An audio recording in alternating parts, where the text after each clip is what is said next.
sur Culturama, votre émission de culture qui vous permet de vous informer sur ce qui se fait ici et ailleurs. Après donc l'Omvat, aujourd'hui on parle de l'iboga et du bouiti qui vont de pair. Et lorsqu'on dit bouiti, on voit tout de suite cette petit arbuste de la famille des Apocynaceae que l'on retrouve généralement dans la forêt équatoriale, notamment le Gabon. Avec donc notre invité maître Atomo Ribanga, nous essaierons d'évoquer toutes les questions relatives à cela. A tout de suite.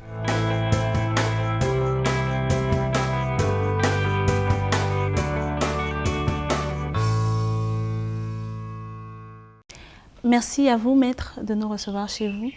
Oui, il n'y a pas de problème.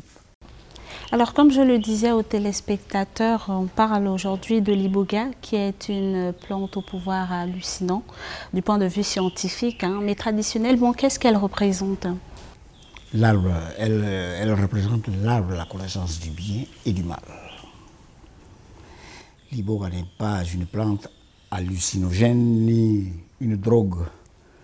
Et c'est ce qu'on reproche à nos frères et sœurs gabonais qui se disent chercheurs, mais qui permettent que jusqu'à présent, on continue à considérer l'iboga comme une drogue, comme une plante hallucinogène. Et de ce fait, on le classe parmi les produits qui provoquent des hallucinations. Non. C'est l'arbre de la connaissance du bien et du mal dont on nous parle dans le livre de la tradition. Vous savez ce que c'est, le livre de la tradition? Qu'est-ce que c'est, maître? C'est ce que vous appelez la Bible. Nous, on sait que c'est le livre qui retrace tout le cheminement de la tradition mystico-spirituelle, la tradition judéo-chrétienne, depuis l'origine jusqu'à nous. Donc, ce n'est pas une drogue, ni une plante hallucinogène, non. Alors, on sait aujourd'hui que les hommes s'en servent dans le domaine de la médecine, notamment pour désintoxiquer ceux qui se droguent. À ce moment-là, peut-on parler d'initiation? Le domaine initiatique se situe à un certain niveau à ce moment-là. C'est pas très poussé. Ça prend on peut considérer l'initiation à ce moment-là comme une pratique psychiatrique. L'iboga étant considéré comme un produit anesthésique, comme on peut le dire. Ouais. Mais c'est pas trop poussé. Le domaine mystico-spirituel n'est pas vraiment beaucoup développé là-dedans. Alors, quand parle-t-on d'initiation? Le mot initiation vient du latin initiare, initium, ce qui veut dire débuter, commencer. Ouais. Donc, initier quelqu'un, c'est le fait de commencer à lui révéler des connaissances qu'il n'avait pas auparavant dans n'importe quel domaine des activités humaines. L'initiation se situe à tous les niveaux de la vie de l'homme. À tous les niveaux. Pas seulement au niveau du bouti. Ah non! Au niveau du bouti, on parle de l'esprit, on parle de tradition, mais dans d'autres domaines, on parle d'initiation. Initier, c'est-à-dire commencer à vous révéler, quand vous allez à l'école, à l'âge de 6 ans, à l'école là-bas, on vous enseigne, on vous donne un savoir abécédaire, A, B, C, D, et toutes leurs combinaisons qui vont vous permettre maintenant de lire et d'écrire. Vous ne saviez pas ça auparavant, mais maintenant, quand on vous a fait ça, on vous a initié. L'initiation se situe à tous les niveaux quand on commence à vous révéler des choses que vous ne saviez pas, que vous ne connaissiez pas. Alors, en dehors de ce qui est connu sur le plan traditionnel, quels sont les autres attributs de l'iboga? L'iboga, c'est un arbre qui a des vertus médicinales. Les vertus médicinales, soigner les maladies. La plupart des maladies non conditionnées par des décrets divins, comme nous on le sait, l'iboga soigne. La plupart des maladies, je vous dis. Alors, est-il important aujourd'hui pour un homme de manger cette plante? Seigneur, une pratique que Dieu a révélée à l'homme et qui permet à cet homme d'abord de se découvrir, de savoir ce qu'en réalité il est, donc de se connaître, et ensuite de commencer à connaître Dieu, rencontrer Dieu, l'univers, etc., etc. Comment procède-t-on alors lorsqu'on veut manger l'iboga? Comment on peut procéder? Eh bien, vous prenez contact avec les initiateurs, vous vous renseignez, ils vont vous donner tous les renseignements et vous allez suivre ce qu'ils vont vous recommander. Mais quelle différence existe-t-il justement entre un homme qui a mangé l'iboga et celui qui n'a pas mangé? Y a-t-il une véritable différence? Bien sûr qu'il y a une véritable différence. Les gens parlent de l'iboga sans savoir ce que c'est. Moi, j'en parle librement parce que j'ai déjà expérimenté les effets de l'iboga. Quelqu'un qui n'a pas encore mangé de l'iboga ne doit pas parler de l'iboga, non. Il ne sait rien là-dedans. Donc, un initié est vraiment tout à fait différent du profane. L'initié sait, il connaît des propriétés, il connaît le mouvement de l'iboga quand on l'a absorbé et tout, mais le profane ne sait rien de tout cela. Mais à quel niveau justement se situe la différence si on prend le cadre de la société? Le cadre de la société, c'est que l'initié sera renseigné sur la plupart des choses de la vie. Le profane sera un peu tout ce qu'on lui enseigne dans les écoles et tout, mais les lois de la vie, les règles de la vie, il va toujours les ignorer. L'initié, lui, va les connaître. Comment? Mais par l'initiation, je vous dis. Il s'initie, il prend contact avec les plans spirituels, les plans divins. Bon, il prend contact avec les êtres qui habitent ces plans-là, qui vont le renseigner, qui vont le prendre en charge, qui vont devenir ses maîtres. Au quotidien? Oui, au quotidien, qui vont l'instruire, qui vont le guider au quotidien. Voilà.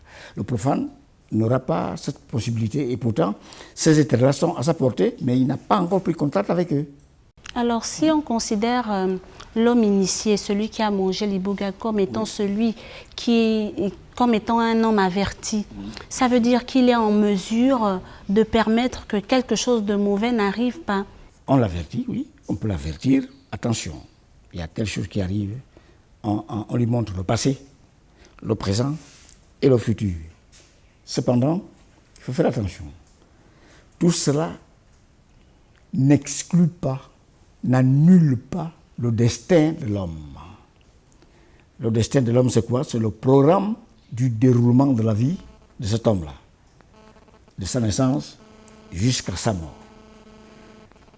Et qui établit ce programme? C'est Dieu, ce n'est pas un être humain, non. En conséquence, on ne peut pas aller au-dessus de ça. Même si vous êtes initié, vous avez un bon nombre de connaissances de la vie, etc., ben, dans ce destin-là, certains événements sont prévus pour vous, sont prévus dans votre vie que vous ne pouvez jamais éviter. Qu'ils soient bons ou qu'ils soient mauvais, vous ne pouvez pas les éviter. Bon, à d'autres moments, pour ne pas aller dans le domaine profondément mystico-spirituel, parce qu'à ce moment-là, il y a des moments où on demande au plan divin de reporter ce qui devait arriver, par exemple, aujourd'hui, en ce qui concerne le destin, de reporter ça à une date ultérieure. Et on le demande comment? Bien, les maîtres demandent, ils prennent contact avec les plans divins. Mais moi, je suis voilà pourquoi initiée. on parle de la rémission. Quand on vous parle de la rémission des péchés, c'est très compliqué, hein, expliquer. Il faut bien expliquer le domaine de la rémission des péchés. Remettre les péchés. C'est très compliqué. Ah, c'est du point de vue des catholiques.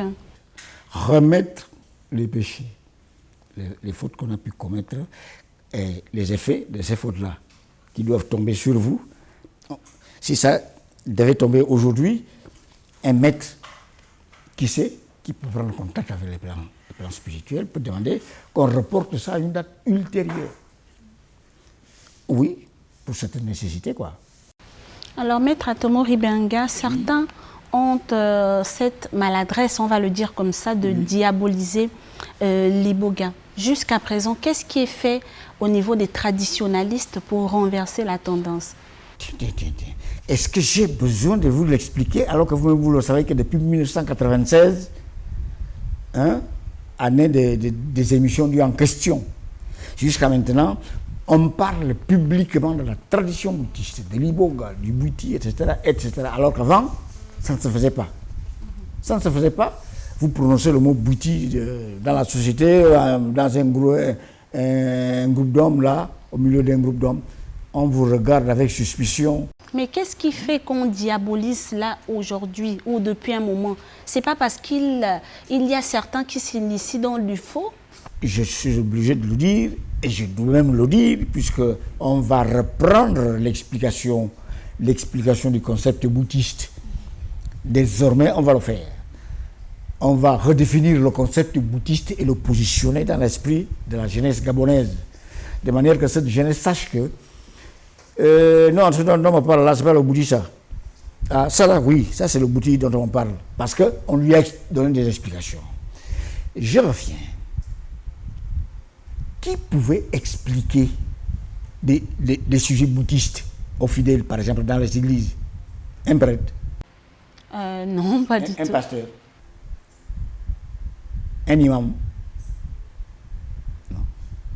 Ce n'est qu'un bouddhiste qui pouvait expliquer les sujets bouddhistes aux fidèles. En conséquence, les prêtres, les pasteurs, bon, les imams et les autres, ils sont là pour faire la promotion de leur religion.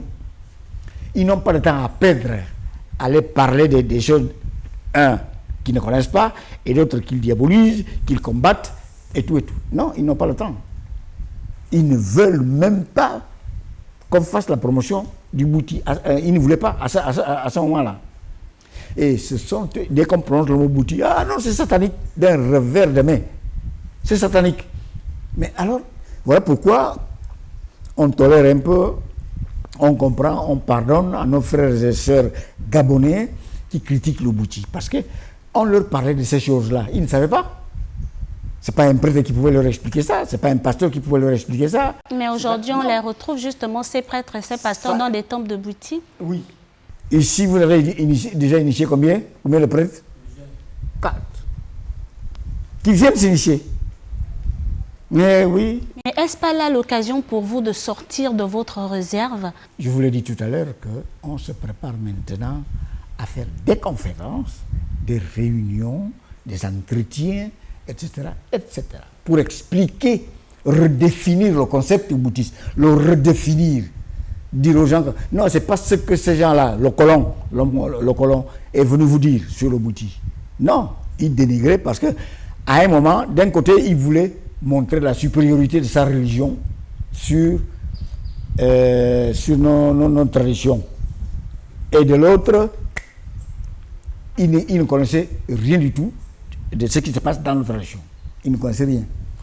Donc, il était obligé de combattre, mais il a regardé, il a essayé quand même de faire des comparaisons, et il a observé, il a vu les similitudes qu'il y a entre, par exemple, la tradition bouddhiste et la religion, la tradition judéo-chrétienne. La tradition judéo-chrétienne, la tradition juive et la tradition chrétienne, Ancien et Nouveau Testament. Il a fait des comparaisons, c'est quand même un chercheur, il a essayé de voir, tiens, la harpe sacrée, 8 cordes, dans la Bible, on parle de la harpe à 8 cordes. Quelle est cette similitude-là? C'est quoi ça? Mais oui, vous voyez, on parle de l'arbre de la connaissance du bien et du mal dans la Bible. Et puis, dans la tradition bouddhiste, on parle également de l'arbre de la connaissance du bien et du mal. Qui est l'iboga? Bien sûr. Maintenant, ils disent, non, c'est pas ça. Je dis, bon, d'accord, dans ce cas, il n'y a pas de problème. Montrez-nous l'arbre que vous connaissez, vous les chrétiens là. Montrez-nous l'arbre que vous connaissez qui soit différent de l'iboga présenté par les bouddhistes. Montrez-le nous. Jusqu'à présent, ils ne nous l'ont jamais présenté. Je vous dis, moi dans mes recherches, plusieurs initiations, mais lors de mes pérégrinations mystico-spirituelles, diurnes ou nocturnes, je vais pour vérifier ces choses-là, et on me révèle. Mais tu cherches quoi? L'arbre dont tu parles là, que vous utilisez là, c'est ça qu'on utilise dans le livre de la tradition. C'est de ça qu'on parle dans le livre de la tradition. Je dis, ah bon? Mais non, et pourtant là-bas ils disent que c'est pas ça. C'est pas ça, ils savent quoi? Ils ne savent rien du tout. C'est ça, il s'agit de cet arbre-là. C'est un arbre. Il ne faut pas insister sur le mot plante. Tous les arbres que vous voyez, de gros arbres, commencent comment? Par être des herbes. Ensuite, des plantes. ensuite des arbustes, et enfin des arbres. À un moment, l'iboga peut être une herbe, à un autre moment une plante, à un autre moment un arbuste, à un autre moment un arbre. J'ai vu une plante d'iboga à Essassa. Vous connaissez Essassa, non? Je suis allé. J'étais dessous. Je regardais le tronc comme ça. Le tronc, les branches, les feuilles, les fruits, tout, les racines, tout ça. J'étais vraiment émerveillé. La femme m'a dit, mais on est sur la télévision, les gens qui disent que l'iboga, c'est une plante, à peine un arbuste, mais tout et tout, c'est rien du tout. C'est pas l'arbre de la connaissance du bien et du mal dont on parle dans la Sainte Bible. Mais alors, il se trompe. Quand on ne sait pas, c'est ce qui est regrettable chez nous. On ne sait pas et on se met à raconter n'importe quoi. On ne se demande plus ce que l'homme blanc est venu enseigner ici. C'est quoi au juste? Les croyances passives, une foi aveugle, des dogmes, c'est ces enseignements qu'on impose aux fidèles et que les pauvres ne doivent pas chercher à comprendre. Dès qu'ils essayent de le faire, alors là, les foules de la colère, les prêtres s'abattent sur eux. Du genre, tu commences à avoir des pensées sataniques, tu n'as qu'à accepter ce qu'on te dit, un point. Et c'est regrettable. Regrettable. Voilà pourquoi on a pris la décision de recommencer à redéfinir le concept bouddhiste. Non, le bouddhisme, ce n'est pas ce qu'on vous a dit, satanique, ceci, cela. Non, c'est la voie de connaissance divine qui a été révélée par Dieu lui-même aux êtres humains. Ce qu'on vous a dit, ce que l'homme blanc est venu dire ici, c'est pas ça. L'administration coloniale, sous la forte incitation du clergé catholique d'alors. Je dis le clergé catholique d'alors, c'est-à-dire temps colonial. Ce n'est pas le clergé catholique dirigé par notre frère Basile Mvegono, non, il n'était peut-être pas encore né. C'était avant, pendant et après Monseigneur Messieurs et Monseigneur Adam et tout ça. C'est ce qui s'est passé dans ce pays qu'on appelle le Gabon. Oh, ils sont venus, ils ont brandi la Bible. Vos traditions sont sataniques, voilà la voie qui conduit à Dieu, tout ça. Ah bon? Quand ils arrivent devant les bouddhistes, ils regardent. Les bouddhistes leur disent qu'ils n'ont rien de bien nouveau à apprendre d'eux ou de leurs livres qu'ils ne puissent savoir et connaître par leurs propres connaissances traditionnelles et leurs investigations mystico-spirituelles. Alors, selon vous, ce sont les colons qui sont à l'origine... Exact, je l'affirme sans crainte de me tromper. Vous n'avez pas encore lu ce document-là qui rapporte le discours du roi Léopold II de Belgique. Le roi Léopold II de Belgique a fait un discours devant les missionnaires qui se rendaient en Afrique en 1883. Il leur dit, on vous envoie en Afrique, pas pour apprendre aux Noirs à connaître Dieu, car ils le connaissent déjà. Tiens, il n'y a pas encore de Bible en Afrique. Mais les Noirs connaissent Dieu comment? Comment ils connaissent Dieu? Ils le connaissent à travers les diverses expressions traditionnelles que nous avons chez nous. Vous allez en profondeur dans vos recherches, dans ces expressions-là, vous tombez sur le monothéisme, ce qu'on appelle le monothéisme, la doctrine du Dieu un. Mais oui, vous tombez tout dedans. C'est la théologie, étude des manifestations justement de ce Dieu un. Vous tombez, tout est dedans, on a tout dans nos expressions traditionnelles. Nous parlons du domaine traditionnel, mystique et spirituel. Voilà. Donc, nous, on a toujours vu ça. Ça ne nous manque pas. Même avant l'arrivée de la Bible, c'est ce qu'il dit. Il reconnaît que les Noirs connaissaient Dieu. Voilà. Donc, maintenant, on doit dire aux jeunes qui étudient les sciences européennes, occidentales et tout, et à qui on dit que le bouddhisme c'est une secte, le bouddhisme c'est l'iboga, c'est une plante hallucinogène, c'est une drogue, etc., etc. Il faut bien leur expliquer ça. Que tout cela est faux. Tout cela est faux. Tout à fait faux. Le bouddhisme n'est pas une secte. Qu'est-ce qu'une secte?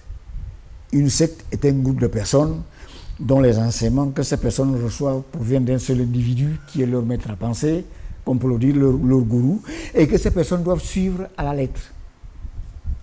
C'est ça, la secte. Mais les 4 religions considérées comme les seules monothéistes à l'heure actuelle, la religion chrétienne, la religion musulmane, la religion bouddhiste et la religion juive, ce sont des sectes. Est-ce que vous le savez? D'après l'explication que je viens de donner, ce sont des sectes. Au départ, étaient des sectes. Jusqu'à présent, ce sont des sectes. Chez les chrétiens, on suit qui? Jésus-Christ. Très bien. Chez les musulmans, on suit qui? Mahomet. Chez les bouddhistes, on suit qui? Bouddha. Et chez les juifs, on suit qui? Moïse. Vous voyez? Ce sont des sectes au départ. Le prophète Moïse a dit, le prophète Mahomet, paix et bénédiction de Dieu soit sur lui, il a dit, il faut suivre. Et dans l'Iboga, ce n'est pas le cas? Et dans l'Iboga, ce n'est pas le cas? Non, nous ne sommes pas une secte. On ne suit personne. Qui? On suit qui? On vous a déjà cité qui, celui qui a inventé cette affaire-là, ici au Gabon. Non, on ne suit personne, sinon soi-même. On suit soi-même à l'intérieur duquel se trouve Dieu. Dieu est à l'intérieur de l'homme, autour de lui, dans le monde et dans l'univers. C'est lui qu'on suit. Alors, tout au long de notre entretien, maître, on a parlé de l'Iboga, on est tombé dans le bouti, qui vont de pair. Qui vont de pair. Et voilà qu'on est dans l'initiation. Quelle est l'importance réellement de l'initiation dans la vie d'un homme? Mais l'importance de l'initiation dans la vie d'un homme est de l'avertir, de le former, de l'instruire, de l'aider, de le guider dans tous les domaines. Vous voyez que le profane, il n'est pas au courant de ces astuces-là. L'initié, lui, il est toujours guidé par l'esprit. Si vous pouvez apporter votre message, si vous en avez. Ben non, justement, mon message est que les Gabonaises et les Gabonais arrêtent de critiquer les diverses expressions traditionnelles de chez eux, en particulier l'expression bouddhiste. Qu'ils arrêtent. Mais on ne vous impute plus le tort parce qu'il n'y avait personne pour vous expliquer ces choses-là. Ce n'est pas les prêtres et les pasteurs qui pouvaient vous les expliquer. Ils faisaient la promotion de leur religion, mais ils ne pouvaient pas bien expliquer la tradition bouddhiste. Donc, faites vous-même des recherches. Abîmez-vous dans de vraies recherches et vous allez comprendre. Comme on dit, cherchez et vous trouverez. Frappez, on vous ouvrira. Demandez et on vous répondra. Demandez. Posez des questions. On va vous répondre. La tradition bouddhiste, c'est l'expression orale et pratique de la tradition judéo-chrétienne originelle. Donc, il n'y a rien de mauvais là-dedans. Ce sont les hommes qui peuvent être mauvais, c'est-à-dire qui sont faibles, et qui commettent des péchés, ils font n'importe quoi. La tradition elle-même, elle est divine. Voilà. Voilà, chers téléspectateurs, Culturama poursuit l'aventure. Nous vous proposons de suivre avec nous la découverte de Culturama axée sur la préparation de l'initiation. Regardez.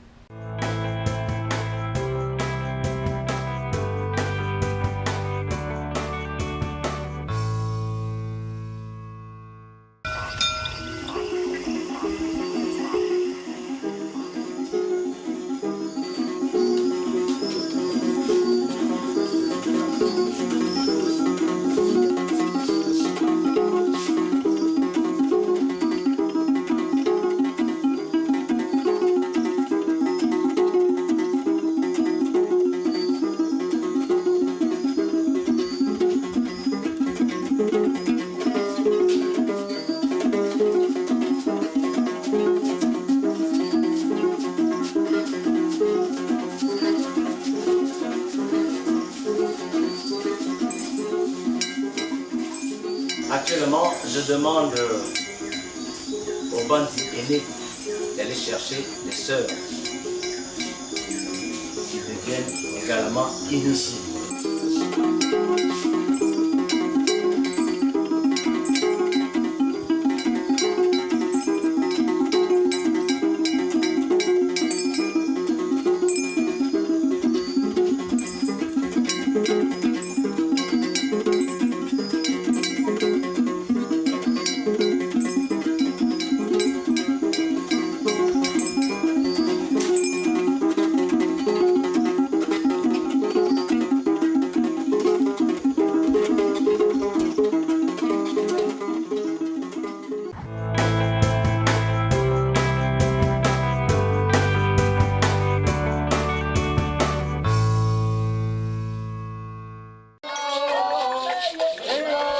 Ève est venue au Gabon pour se faire initier au bouiti, un rite ancestral.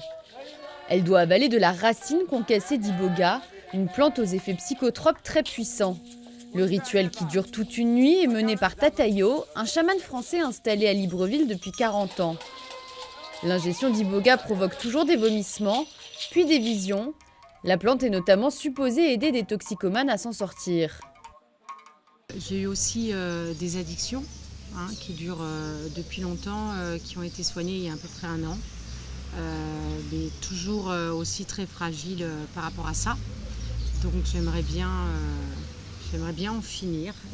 Les adeptes assurent que l'iboga ouvre aussi le dialogue avec le monde des esprits. Comme Ève, Rémi traverse une période difficile. On apprend plein de choses sur la nature de la vie, de l'univers et surtout sur soi personnellement. Et ça a répondu à pas mal de questions. En France, l'iboga est classé comme une drogue et la pratique du bouiti est considérée comme sectaire et dangereuse. De fait, Hugues Poitvin, alias Tatayo, maître initiateur depuis 2005, a vu mourir 2 candidats pendant l'initiation.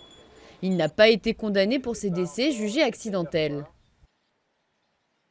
Tous les médicaments fabriqués par l'homme pour soigner l'homme ou pour le tuer, comme l'héroïne ou autre, sont antinomiques avec l'iboga. Donc si tu manges de l'iboga en étant encore dans ces produits médicamenteux ou dans ces toxiques, tu vas mourir, on va dire que c'est l'iboga. C'est pas l'iboga, l'iboga ne tue pas, sinon tout le Gabon serait mort depuis longtemps. Dans ce pays d'Afrique centrale, le bouiti fait partie de la vie quotidienne. L'iboga est non seulement légal, mais aussi défendu par les autorités, comme cet institut public de pharmacopée. Ce que l'iboga te montre, ce n'est pas n'importe quoi. Ce que l'iboga te montre est en relation avec votre vie. Mais ça, ce n'est pas des visions olé olé. Hein? Ce ne sont pas des visions qui n'ont ni tête ni queue. Hein? Quand vous prenez une plante, la plante là vous amène jusque dans les origines. Chaque année, entre 20 et 25 étrangers viennent passer 3 semaines chez Tatayo pour découvrir le bouiti. On y croit, on n'y croit pas. En tout cas, eux sont prêts à débourser environ 3 000 € pour cette quête de spiritualité. Voilà, chers téléspectateurs, c'est donc ainsi que se referme ce rendez-vous. Dans l'espoir de vous avoir satisfait, on vous dit à très bientôt.